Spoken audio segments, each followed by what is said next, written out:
नमस्कार, EMS TV में आपका स्वागत है। मैं हूं कंचन। आइए नजर डालते हैं देश से जुड़ी कुछ प्रमुख खबरों पर। संसद का बजट सेशन मंगलवार को शुरू हो रहा है। इसकी शुरुआत हंगामेदार रहने की पूरी संभावना है। विपक्षी पार्टियों ने मोदी सरकार को जेएनयू विवाद और जाट आरक्षण आंदोलन समेत अन्य मुद्दों पर घेरने की तैयारी कर ली है। सत्र की शुरुआत राष्ट्रपति के अभिभाषण से होगी। इस बीच कांग्रेस अध्यक्ष सोनिया गांधी ने सरकार पर अभिव्यक्ति और मतभेदों की आजादी पर सुनियोजित हमला छेड़ने का आरोप लगाया। जेएनयूएसयू अध्यक्ष कन्हैया कुमार के परिवार सदस्यों ने उससे तिहाड़ जेल में मुलाकात की और उस तक उसकी मां का संदेश पहुंचाया। उसकी मां ने कहा है कि उसे ना तो चिंतित होना चाहिए और ना ही अपनी बेगुनाही साबित करने के लिए कोई स्पष्टीकरण देना चाहिए।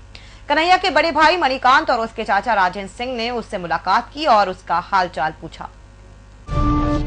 मधेसी आंदोलन में संबंधों में जमी बर्फ के पिघलने के बीच भारत ने सोमवार को कहा कि वो नेपाल का बड़ा भाई है, ना कि दादा। विदेश मंत्री सुषमा स्वराज ने कहा कि भारत हमेशा ही अपने पड़ोसियों की मदद करेगा और कभी भी परेशानियों का स्रोत नहीं बनेगा। पूर्व रेल मंत्री और राजद अध्यक्ष लालू प्रसाद ने रेलवे को गंभीर संकट की ओर धकेलने के लिए केंद्र की भाजपा सरकार की आलोचना की है। प्रधानमंत्री नरेंद्र मोदी को लिखे पत्र में पूर्व रेल मंत्री ने रेलवे द्वारा की गई हाल की दो गलत नीतिगत पहल का उल्लेख किया है। उन्होंने कहा कि भारतीय जीवन बीमा निगम, एलआईसी और जापान की जेआईसीए जैसे वित्तीय संस्थानों से 40 अरब डॉलर उधार लेने के लिए सहमति पत्र पर हस्ताक्षर कर अंधाधुंध कर्ज उठाना आत्मघाती हो सकता है, क्योंकि ये धन बुलेट ट्रेन जैसी धन पीने वाली परियोजनाओं पर लगाया जाना है जो लाभकारी नहीं है। उन्होंने कहा कि ऐसी स्थिति में ये और भी खतरनाक है जबकि भारतीय रेल को अपने रोजमर्रा के खर्च के लिए पर्याप्त आमदनी नहीं हो रही है। छात्र संगठनों ने रोहित वेमुला को न्याय दिलाने के लिए मंगलवार को दिल्ली में विशाल प्रदर्शन आयोजित किया था। गत 18 फरवरी को आयोजित शांति मार्च की तर्ज पर आयोजित इस प्रदर्शन को एबीवीपी के अलावा सभी छात्र संगठनों ने समर्थन दिया है। एनएसयूआई और वाम दलों से जुड़े छात्र संगठनों और आहूत रैली 11 बजे अंबेडकर भवन से शुरू होगी जो जंतर मंतर तक जाएगी।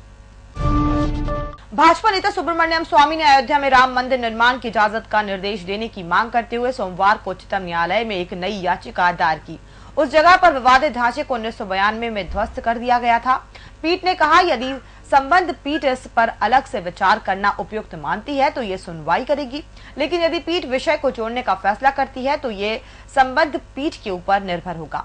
स्वामी ने अपनी याचिका में दावा किया है कि इस्लामी देशों में मौजूद परंपरा के तहत सड़क आदि बनाने जैसे सार्वजनिक उद्देश्य के लिए मस्जिद को हटाकर कहीं दूसरी जगह भी ले जाया जा सकता है, जबकि एक बार मंदिर बन जाने पर उसे छुआ तक नहीं जा सकता।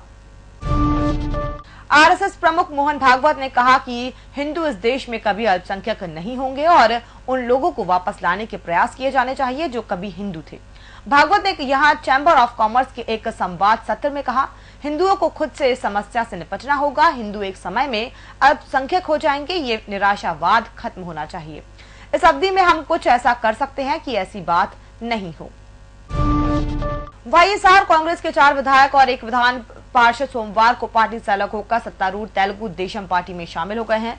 इससे आंध्र प्रदेश में मुख्य विपक्षी पार्टी को बड़ा झटका लगा है। वाईएसआर कांग्रेस विधायक भूमा नागी रेड्डी, उनकी विधायक पुत्री अखिला प्रिया, आदि नारायण रेड्डी और जलील खान मुख्यमंत्री एन चंद्रबाबू नायडू की मौजूदगी में टीडीपी में शामिल हो गए। नायडू टीडीपी के अध्यक्ष भी हैं। कडप्पा जिले से वाईएसआरसी के विधान पार्षद नारायण रेड्डी भी नायडू नीत पार्टी में शामिल हो गए। कडप्पा जगन मोहन रेड्डी का गृह क्षेत्र है। दिल्ली के पुलिस आयुक्त बीएस बस्सी ने कल उपराज्यपाल नजीब जंग से मुलाकात की। बस्सी ने जेएनयू विवाद से उन्हें अवगत कराने के बाद कहा कि पुलिस कैंपस के विवादास्पद कार्यक्रम को लेकर दर्ज देशद्रोह के मामले में सभी वीडियो क्लिप्स की सत्यता की पड़ताल कर रही है। सुप्रीम कोर्ट ने अरुणाचल प्रदेश के राज्यपाल जेपी राजखोवा द्वारा राज्य विधानसभा सत्र नियत समय से पहले बुलाने और इसे विधानसभा अध्यक्ष को हटाने के प्रस्ताव पर पहले विचार करने का निर्देश देने के खिलाफ दायर याचिकाओं पर अपना फैसला सोमवार को सुरक्षित रखा। शीर्ष कोर्ट ने कहा कि अगर ये साबित हो गया कि राज्यपाल ने अपने अधिकार क्षेत्र का उल्लंघन किया है तो वो समय का पहिया पीछे मोड़ने से नहीं हिचकेगी। और फिलहाल इस बुलेटिन में इतना ही। और भी खबरों के लिए आप बने रहिए www.emstv.in के साथ। और इसी के साथ ही आप अपने स्मार्टफोन पर गूगल प्ले में जाकर ईएमएस टीवी की ऐप भी डाउनलोड कर सकते हैं। नमस्कार।